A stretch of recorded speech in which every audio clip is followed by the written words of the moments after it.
Hello दोस्तों, आप सभी का स्वागत है फोकस स्टडी में। तो आज के इस वीडियो में हम लोग सीखेंगे माध्य, माध्यिका, बहुलक और परिसर यानी चारों सीख लेंगे। ठीक, तो चलिए स्टार्ट कर देते हैं। इस प्रकार से आप लोगों को नंबर दिया रहेगा कोमा कोमा करके, तो बोलेगा कि माध्य निकालना है। तो माध्य कैसे निकालेंगे, तो हम यहाँ पर आप उसका फॉर्मूला बता देते हैं। ठीक, माध्य बराबर होता है संख्याओं का योगफल, संख्याओं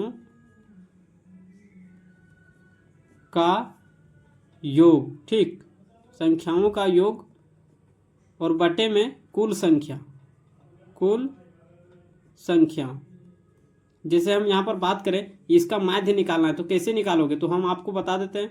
माध्य बराबर संख्याओं का योगफल, मतलब सबको जोड़ देना है। तो देखिए हम सबको जोड़ करके बताते हैं। ठीक, 3 और 2 5, 5 और 7 कितना होता है, 5 7 12 और 3 15 और 4 15 4 19, 19 और 6 कितना हो जाएगा 25, 25 और 15, 25 और 15 कितना कितना होता है, तो 25 और 5 30 और 10 40, 40 आ रहा है तो 40 लिखेंगे ऊपर में।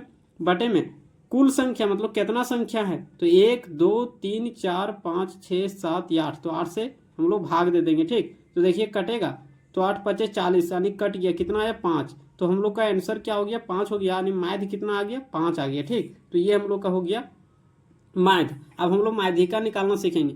तो माध्यिका के लिए क्या करना पड़ता है, सबसे पहले जो संख्या दिया गया हो, उसको पहले आरोही क्रम में लिखना पड़ता है। आरोही क्रम मतलब बढ़ते क्रम में। ठीक, तो यहाँ पर हम लोग इसको बढ़ते क्रम में लिखेंगे। तो सबसे छोटा कौन है, 2, फिर उससे थोड़ा सा बड़ा क्या है, 3, तो 3 लिखेंगे। उससे बड़ा क्या है, 4, उससे बड़ा क्या है, तो 5 है। उससे बड़ा क्या है, 6, फिर उससे बड़ा 7 है, लेकिन यहाँ 7 नहीं दिया हुआ, यहाँ जो दिया रहेगा उसी को लिखना है। उसके बाद क्या है 8, फिर क्या है 9। ठीक है, हम लोग क्या किए, आरोही क्रम में लिख दिए। अब दोनों तरफ से संख्या को कैंसिल करना है, मतलब माध्यिका मतलब क्या होता है, बीच वाला संख्या। ठीक, तो हम लोग क्या करेंगे, इधर से भी छोड़ते जाएंगे, 2 इधर छोड़ें 2 इधर छोड़ें, 1 इधर छोड़ दिए 1 इधर छोड़ दिए, तो बीच वाला क्या आया 5। तो ये जो 5 हम लोग का आया वही क्या है, माध्यिका। ठीक, वही क्या है, माध्यिका। लेकिन इसमें एक और हो जाता है कि अगर यहाँ पर ओड था मतलब कितना संख्या था, 7 को, तो बीच वाला हम लोग निकाल लिए। ठीक, लेकिन अगर वही 8 को रहेगा, मतलब इवेन वाला संख्या रहेगा, इवेन संख्या रहेगा, सम संख्या। ठीक, इवेन को हम लोग सम संख्या बोलते हैं, तब हम लोग कैसे निकालेंगे, तो वो हम एग्जाम्पल आप लोग को यहाँ पर देते हैं। ठीक, जैसे मान लीजिए इसी को हम यहाँ पर लिख देते हैं, एक संख्या बढ़ा देंगे, 2 4 3 8 6 और फिर 9 और फिर 5। ठीक, और एक संख्या और बढ़ा देते हैं, क्या दे देते हैं, 7 दे देते हैं। अब इसका हम लोग को क्या निकालना, माध्यिका निकालना है। ठीक, तो हम लोग को सबसे पहले आरोही क्रम में सजाना है, मतलब बढ़ते क्रम में सजाना होता है। तो चलिए हम लोग बढ़ते क्रम में सबसे पहले सजा लेते हैं। ठीक, तो बढ़ते क्रम में सजाएंगे तो हो जाएगा क्या, 2 फिर 3 फिर 4 फिर 5, ऊपर तो सजाए हुए हैं, फिर 6 और फिर उसके बाद क्या हो जाएगा, अबर 7 आ जाएगा। ठीक, 7 फिर 8 फिर 9, तो ये हो गया हम लोग का बढ़ते क्रम में। अब आप यहाँ पर संख्या को कैंसिल करते जाओगे, देखिए 3 इधर कैंसिल किए, 3 इधर कैंसिल किए, तो देखिए बीच में अगर 2 संख्या बच जा रहा, यहाँ पर 1 बचा था तो इसको हम लोग माध्यिका बोल दिए थे। माध्यिका मतलब बीच वाला, लेकिन यहाँ पर 2 को बीच में आ जा रहा है, तो जब 2 को बीच में आ जाएगा ना संख्या, तो करना क्या है, दोनों को जोड़ के 2 से भागा। तो देखिए हम यहाँ पर निकालेंगे माध्यिका बराबर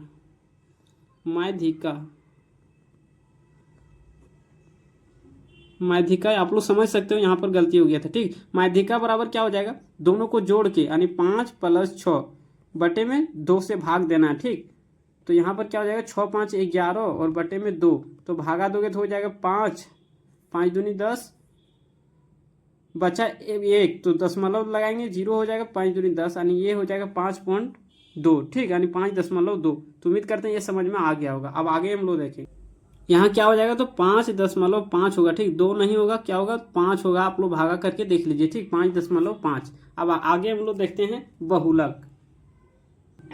चलिए अब हम लोग बहुलक निकालना सीखेंगे। ठीक, तो देखिए बहुलक में क्या होता है, जो ज्यादा बार दिखता है वही बहुलक होता है। ठीक, तो यहाँ पर देखिए 1 एक ही बार दिख रहा है, 1 कितना बार दिख रहा है, तो 1 बार दिख रहा है।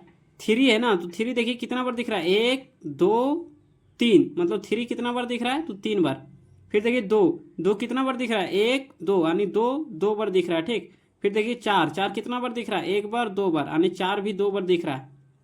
फिर 5 है, फिर 5 देखिए कितना बार दिख रहा है, तो 5 एक ही बार दिख रहा है, तो यहाँ पर 5 एक ही बार। तो देखिए ज्यादा बार कौन दिख रहा है, ज्यादा बार मतलब 3 बार दिख रहा है कौन चीज 3, तो यही हो जाएगा हम लोग का आंसर, यानी बहुलक बराबर क्या हो जाएगा, बहुलक बराबर 3। क्यों, क्योंकि 3 ज़्यादा बार दिख रहा है, तो जो ज़्यादा बार दिखेगा वही हम लोग का क्या होगा, बहुलक होता है। जैसे एक एग्जाम्पल और हम यहाँ पर दे दें आप लोगों को, 2 3 5 9 2 1 3 2 8। ठीक, तो देखिए ज़्यादा बार कौन दिख रहा है, ज़्यादा बार तो हमको तो लग रहा है कि 2 ज़्यादा बार है। क्यों, क्योंकि 2 1 2 3 3 बार 2 है, बाकी सब 2 2 बार है, मतलब 3 2 बार है, 5 एक ही बार है, मतलब 2 ज़्यादा बार दिख रहा है, तो यही हम लोग का क्या हो जाएगा, बहुलक हो जाएगा।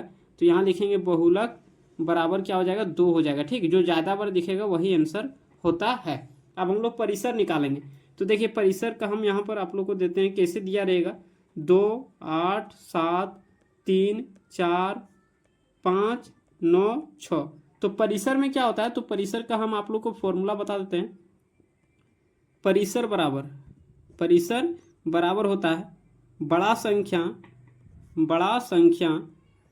माइनस छोटा संख्या। ठीक, बड़ा संख्या में से छोटा संख्या को क्या कर देना है, घटा देना है, तो वही हम लोग का क्या हो जाएगा, परिसर हो जाएगा। देखिए यहाँ सबसे बड़ा संख्या कौन है, तो सबसे बड़ा संख्या 9 है, तो 9 में से क्या कर देंगे, घटा देंगे छोटा संख्या क्या है, तो 2 है छोटा संख्या, तो 9 में से 2 जाएगा तो कितना बचेगा, 7।